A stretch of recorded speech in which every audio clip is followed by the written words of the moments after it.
How many countries have been into space?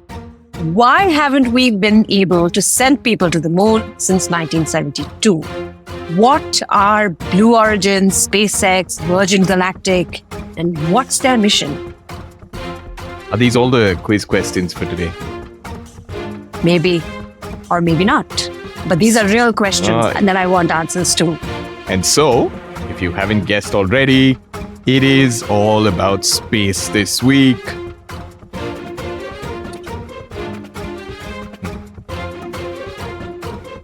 It all started back in the 1950s when the Soviet Union, remember we have done an episode on this, the Soviet Union, which doesn't exist anymore, is today Russia and a lot of other smaller countries.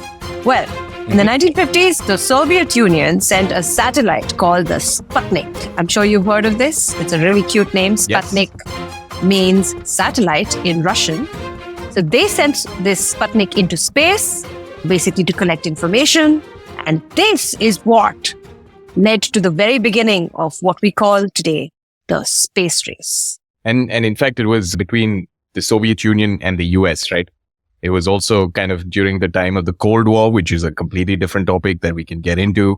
But it was this space race and a competition between the US and the Soviet Union.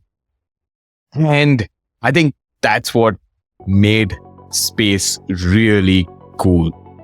Two countries going after each other to see who will do what first. Space has always been cool. People have always looked to the skies and wondered what's out there. But once you can actually get into space, I think that just opened up a whole new world of some insane possibilities, right? And in fact, the next big leap was when the Soviet Union sent Yuri Gagarin. Remember this name, everybody? Yuri Gagarin is the first man to go to space. He left Earth's atmosphere in 1961, and that went and sent the US into a complete dizzy because it's like, oh my God, the Soviet Union is doing so many amazing things. We have to do something. And that's how one small step for man and one giant leap for mankind came about, because yes, I'm sure you've heard of that. It is a very, very, very famous saying by someone very, very special from the US. Yeah, Neil Armstrong. Again, a name you must be familiar with. The first man, the first human to walk on the moon. All of this because JFK, or John F. Kennedy, the US president at that time, was in this space race with the Soviet Union. But Kiran, what is most fascinating, right? We've sent multiple people to the moon since then, but not in the recent past, right? Who was the last human to walk on the moon? I think it was Eugene Cernan in 1972. It was part of the Apollo 17 mission. Now again, I had to look this up. I don't know this by heart. I didn't know this date or year, but it was very interesting. If you think about it, that is what? Now it's about 60 years ago. That's crazy. Yeah, it is. And no other humans have been sent up since then. And all these missions were so expensive that it just got, impossible to send more people simply because of money. We're getting to that stage where the space race is coming back in full force. It's many of the countries. It's not just the US and the Soviet Union, or now Russia and its neighbors. It's not just them. It's multiple other countries that are coming into this space race, right? It's including no longer India. Including India. Yes, we all know about it. Such an interesting last couple of years it's been for India as far as the space race is concerned. So I think it's going to be very, very interesting to see. And there are very important reasons why it's happening again. Countries are now starting to go back and explore space in a much bigger way, in a much broader way. It's not just about the moon. It's about everything else. The final frontier. Speaking of which, it's quiz time again. Of course. You spoke about so many countries who are, part of the space race now. How many countries have actually been into space? Do you know? So I have it in front of me over here. As of October 2024, 48 countries have sent people into space. That is crazy. And about 676 people have actually hit space, because there is a definition of space, right? It's basically a certain distance away from from Earth.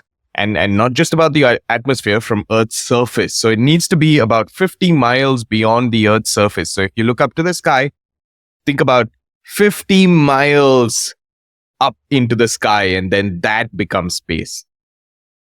Just about 676 people, in all this time have been out into space, because it is really tough. There's a lot of, effort that goes into it. And you already mentioned it's expensive to send people into space. Now, again, like you said, it's heating up again. A lot of people trying to go into space. It's become this, ultra cool thing. It's always been. What are really the reasons? Like, what do we want to achieve by going into space? I think there are a few things, right? One is, if you think about it, Earth is getting fairly overcrowded. In India, we have 1.3, 1.4 billion people. In China, another billion plus people. It's getting very tough to find resources on Earth. And so now, from an economic perspective, from a business perspective, countries and companies want to go out and find, rare minerals, maybe materials that we use for our phones. There's something called rare earth metals, which are very, very important in computers and in phones and things like that.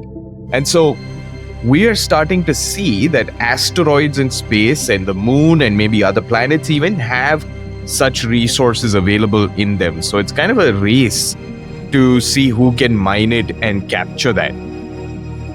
Yeah, we're also looking for water, no? In some parts. I think we're looking for everything. And also, I think, from a business perspective, when you think about all the asteroids or even Mars or whatever it is, the moon is starting to become important. And one of the other interesting things about the moon and, why we're starting to run towards the moon is because it becomes a staging ground for us to now explore even further into space. If you have a base on moon, you can now go into Mars, Jupiter, Saturn, and it starts becoming really, really interesting. The moon is like a pit stop before you go even further away. Exactly, yeah.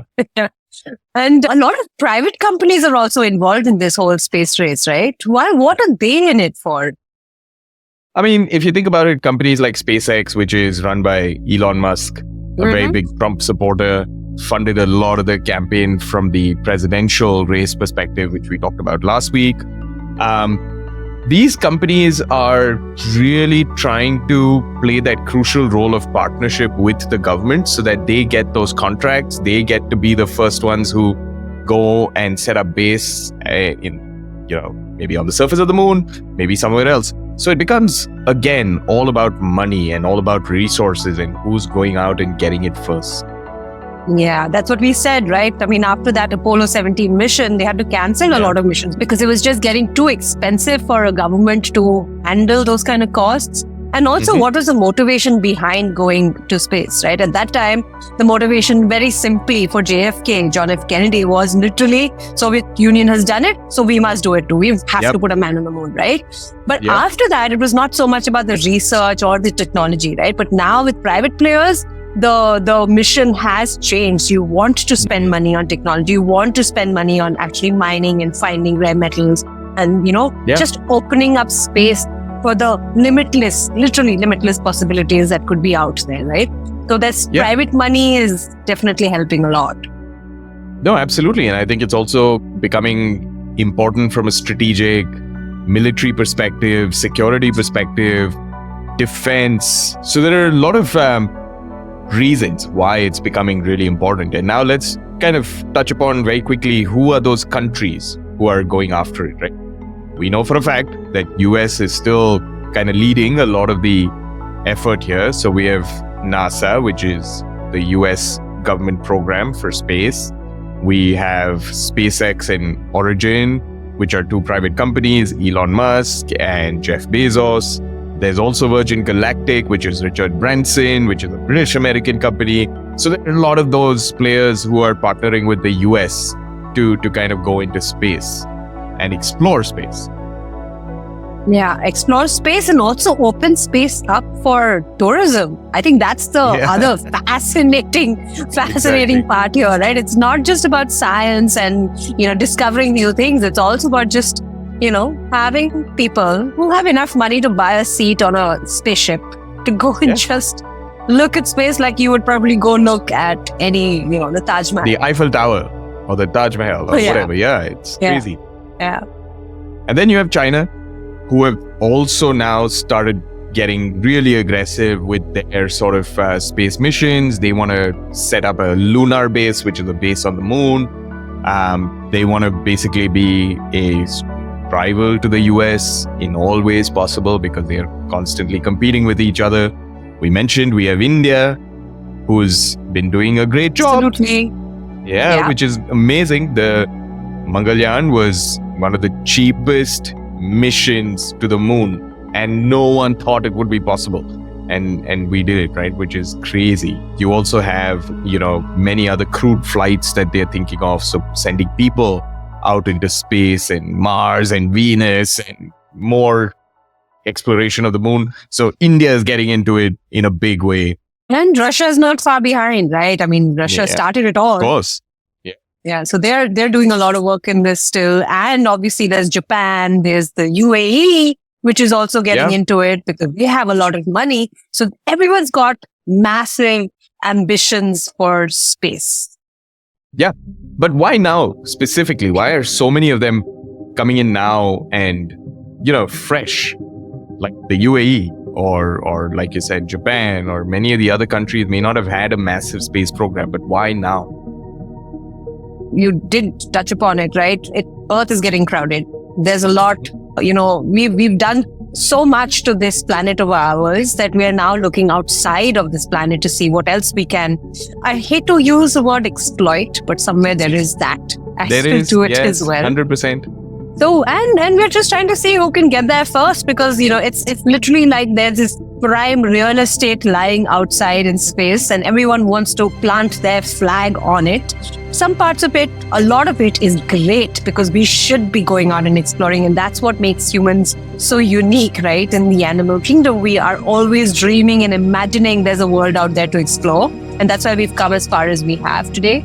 But then again, there is also the other angle, which is it's just all about the money and power.